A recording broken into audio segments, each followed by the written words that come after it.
नमस्कार, मैं Sanjay Prabhakar. H1B visa पर ट्रंप सरकार के नए फैसले ने बवाल मचा दिया है, आप जानते हैं। पहले खबर आई कि अब हर साल $1 लाख यानी करीब 86 से 88 लाख रुपए देने होंगे, जिससे भारतीय आईटी प्रोफेशनल्स, स्टूडेंट्स और कंपनियों में हड़कंप मच गया।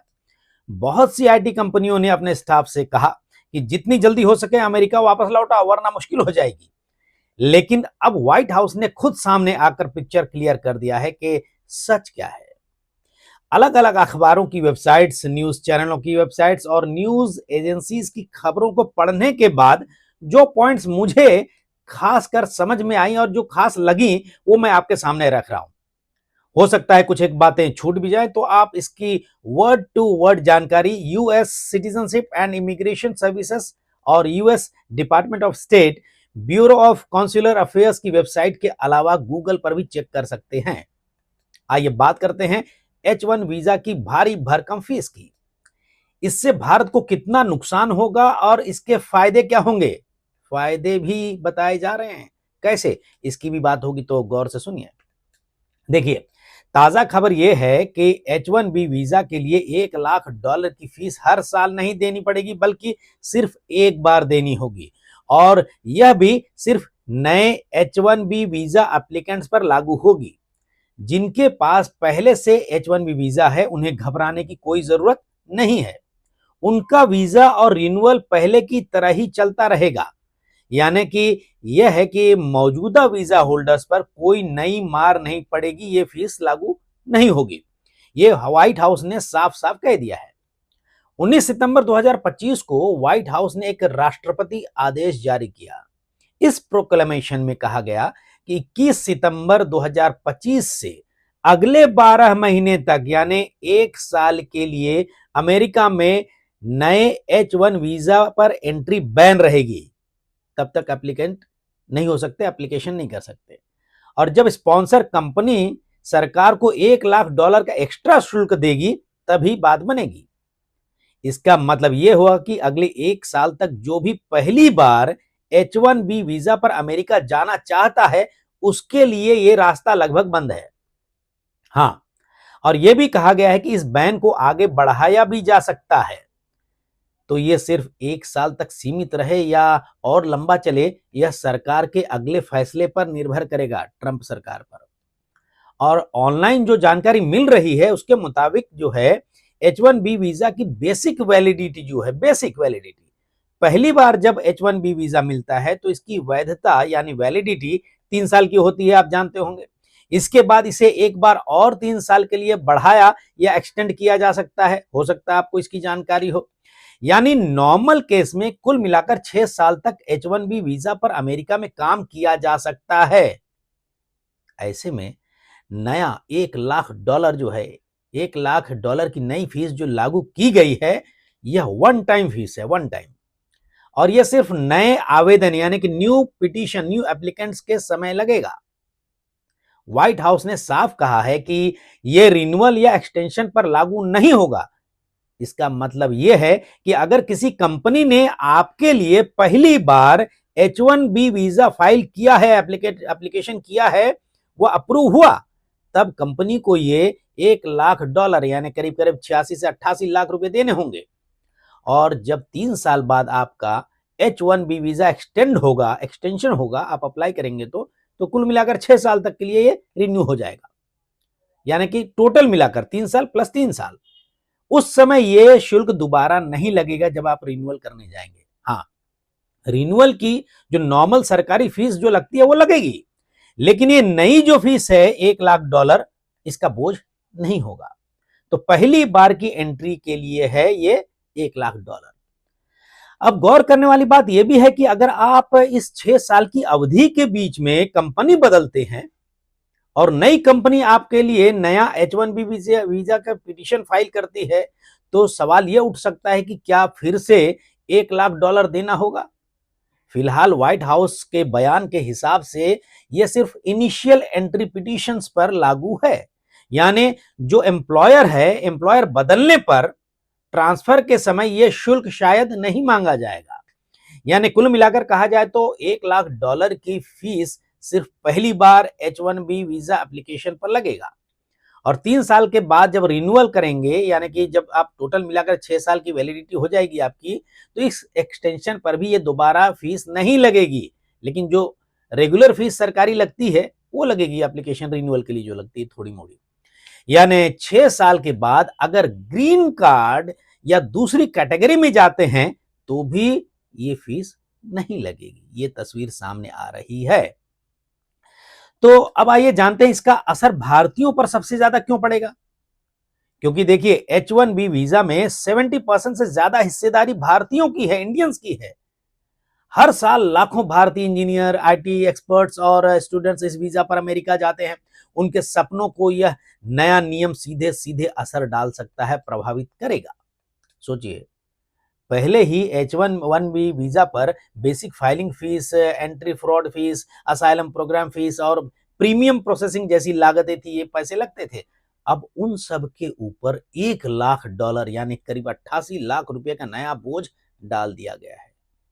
कोई भी मिड साइज या छोटी कंपनी इतनी भारी रकम खर्च करने से पहले 100 बार सोचेगी कि भाई इसको हम हायर करेंगे, ये इतना ज्यादा फिर से हमको डालना पड़ेगा, तो कंपनी घबरा जाएगी, और घबरा भी गई होगी।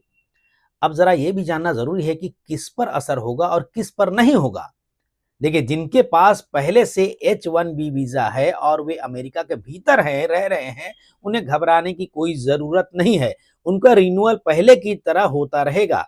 और जो स्टूडेंट्स अमेरिका में F1 वीजा पर हैं और ऑप्ट पर हैं, यानी ऑपरेशनल प्रैक्टिकल ट्रेनिंग कर रहे हैं, और वहीं अमेरिका से H1B वीजा में स्टेटस चेंज करना चाहते हैं, वे भी सेफ हैं, यानी कि उनको भी ये फीस नहीं लगेगी। लेकिन जो भारत में बैठे हैं और पहली बार H1B वीजा पर अमेरिका जाना चाहते हैं, उनके लिए रास्ता फिलहाल बंद है। यही वजह है कि कंपनियों ने जल्दी से जल्दी अपने मौजूदा स्टाफ को अमेरिका बुला लिया ताकि नए नियम का पेच न फंस जाए। बहरहाल असमंजस की खबरों को व्हाइट हाउस ने क्लियर भी कर दिया। खैर देखिए, अब बात करते हैं प्रिवेलिंग वेज यानी कि वेज स्टैंडर्ड की, सैलरी की बात। खबरें ये भी आई हुई हैं कि ट्रंप सरकार ने लेबर डिपार्टमेंट से कहा है कि H1B वीजा पर काम करने वालों के लिए न्यूनतम यानी मिनिमम वेतन यानी प्रिवेलिंग वेज और ऊपर किया जाए, यानी बढ़ाया जाए। इसका मतलब साफ है कि अब कंपनियां किसी को कम सैलरी पर अमेरिका में नहीं बुला सकेगी। पहले भी नियम था कि H1B वीजा पर रखे गए व्यक्ति को, जो एम्प्लॉय है, उसको उतनी ही या उससे ज्यादा तनख्वाह दी जाए, सैलरी दी जाए, जितनी उसकी लेवल के अमेरिकी को मिलती है। अब जब ये जो सैलरी वेज है, जो वेज स्टैंडर्ड है, और ऊपर जाएंगे, तो सबसे ज्यादा असर एंट्री लेवल और मिड लेवल नौकरियों पर होगा। यानी भारत से नए यानी कि फ्रेशर्स और कम अनुभव वाले लोगों के लिए मुश्किलें और बढ़ जाएंगी नौकरी के लिए। और दूसरी तरफ अगर आपके पास हाई एंड स्किल है, जैसे आर्टिफिशियल इंटेलिजेंस में मास्टर हैं आप, साइबर सिक्योरिटी के मास्टर हैं आप, चिप डिजाइन के मास्टर हैं आप, या हेल्थ टेक्नोलॉजी से जुड़े हुए मास्टर्स हैं आप, यानी कि स्किल्ड हैं, तो आपकी डिमांड बनी रहेगी। देखिए, कंपनियां चाहेंगी कि अगर उन्हें इतना बड़ा शुल्क देना है, फीस देनी ही है, तो वे सिर्फ टॉप टैलेंट्स को ही अमेरिका बुलाएं। देखिए, ट्रंप सरकार का कहना है कि H1 वीजा का दुरुपयोग करके कंपनियां विदेशी कर्मचारियों को सस्ते में हायर करती हैं। इसकी वजह से अमेरिकी यानी कि वहां के भूमिपुत्र अमेरिकी नागरिकों की नौकरियां खतरे में पड़ रही थी। $1 लाख की नई फीस और प्रिवेलिंग वेज यानी कि जो मिनिमम वेतन स्टैंडर्ड है, बढ़ाने से कंपनियों पर प्रेशर आएगा, दबाव बढ़ेगा कि पहले अमेरिकियों को नौकरी दे, इससे उनको थोड़ा खर्च कम आएगा। जो विदेशी लाए भी जाएं, वे सिर्फ हाई स्किल और टॉप टैलेंट्स हों। यानी ट्रंप का मकसद है अमेरिकियों को नौकरी देना, अमेरिकियों की नौकरी बचाना और उनकी सैलरी को सुरक्षित रखना, सेफ रखना। और ट्रंप शुरू से ही कह रहे हैं कि अमेरिका फर्स्ट। खैर, अब बात करते हैं परिवार का क्या होगा। H1B वीजा होल्डर्स के पति या पत्नी H4 वीजा पर अमेरिका जाते हैं, वहां रहते हैं साथ में परिवार के साथ। उनमें से कई लोगों को H4 EAD यानी कि एम्प्लॉयमेंट ऑथराइजेशन डॉक्यूमेंट भी मिलता है, जिससे वे अमेरिका में काम कर सकते हैं। और ट्रंप सरकार ने पहले भी H4 EAD को खत्म करने की कोशिश की थी, और अब फिर से इसका रिस्क बढ़ गया है क्योंकि ट्रंप का मूड कोई नहीं जानता। अगर H4EAD पर रोक लगती है तो हजारों भारतीय परिवारों की दोहरी आय बंद हो जाएगी, यानी कि डबल सैलरी जो आ रही थी या फिर इनकम हो रहा था वो बंद हो जाएगा, एक तरफा हो जाएगा और पूरा बोझ सिर्फ एक व्यक्ति पर आएगा। अमेरिका जैसे महंगे देश में यह स्थिति बेहद मुश्किल साबित हो सकती है। भारतीयों की बात अगर हम करें तो, और स्टूडेंट्स का क्या होगा? अब स्टूडेंट्स का क्या होगा, यह बहुत बड़ा सवाल है। देखिए, भारतीय छात्र बहुत बड़ी संख्या में अमेरिका जाते हैं पढ़ाई करने के लिए और पढ़ाई के बाद ओपीटी यानी कि ऑपरेशनल प्रैक्टिकल ट्रेनिंग इस पर काम करते हैं और फिर H1B वीजा में शिफ्ट होते हैं। तो आपको ये $1 लाख फीस नहीं देनी होगी। कब? अगर आप वहीं पर फिलहाल हैं तो। अब कंपनियों का एंगल समझते हैं। देखिए, शुरुआत में जब लगा कि ये फीस हर साल देना होगा तो कंपनियों में हड़कंप मच गया था, ये आप जानते हैं।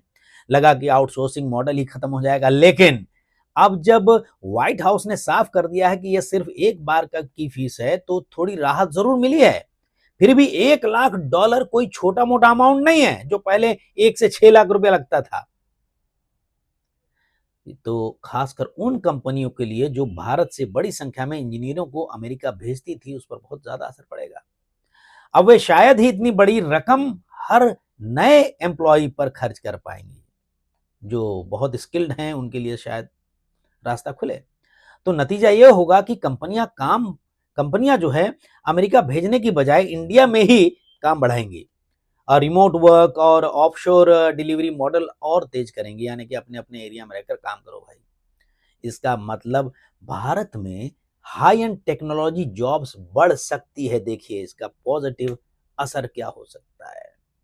इससे क्या होगा, एक बार फिर से दोहराना चाहूंगा, हाई एंड टेक्नोलॉजी जॉब्स बढ़ सकती है और शॉर्ट टर्म में भारतीय युवाओं को नुकसान तो है क्योंकि अमेरिका का रास्ता बंद होता नजर आ रहा है, लेकिन लॉन्ग टर्म में भारत में अपॉर्चुनिटीज बढ़ सकती हैं।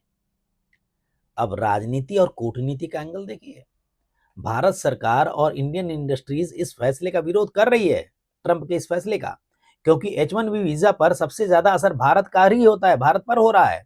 आने वाले महीनों में इस आदेश को अमेरिकी कोर्ट में चुनौती मिल सकती है। सवाल यह है, क्या सिर्फ एंट्री कंडीशन के नाम पर इतनी भारी फीस लगाना कानूनन सही है?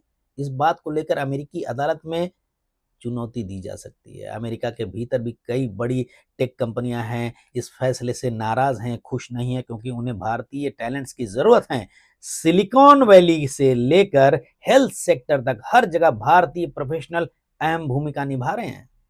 तो विरोध की आवाज कहीं से भी उठ सकती है और उठ रही है। तो ऐसे में सवाल सामने खड़ा ये होता है कि भारतीय युवाओं को क्या करना चाहिए। अगर आप भारत में हैं और पहली बार H1B वीजा पर जाने की सोच रहे हैं तो अगले साल तक, 1 साल तक के लिए उम्मीद कम ही रखिए।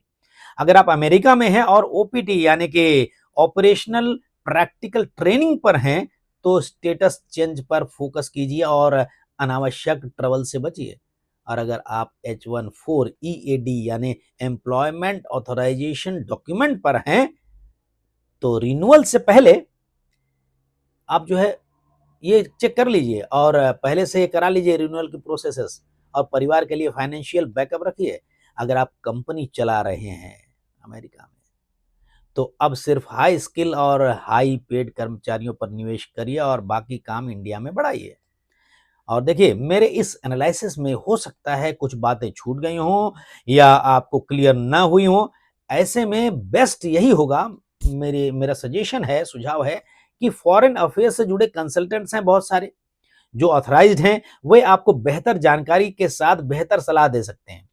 भले छोटी मोटी फीस लेंगे पर वे बेहतर ढंग से एडवाइस भी करेंगे। तो दोस्तों, निचोड़ यही है कि ट्रंप सरकार का नया नियम क्लियर है। $1 लाख की फीस एक बार की है, हर साल की नहीं है। मौजूदा वीजा धारकों को कोई दिक्कत नहीं है, लेकिन नए एप्लीकेंट्स के लिए 1 साल तक रास्ता बंद।